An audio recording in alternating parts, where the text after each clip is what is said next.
So first, to take off the bumper, you have to take all this bracket or these plastic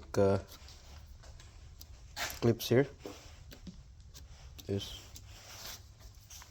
and there's also bolts here in the side, both sides. So we have to take it has to come out. So you're gonna need this kind of tool or screwdriver or anything that to fold this plastic piece off.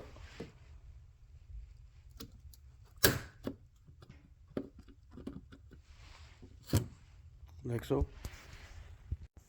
So you're gonna remove this screw here and these tabs here, bottom, and here in the bottom also. So you're gonna remove all that, then that's it. You should be able to remove the bumper, pull it out.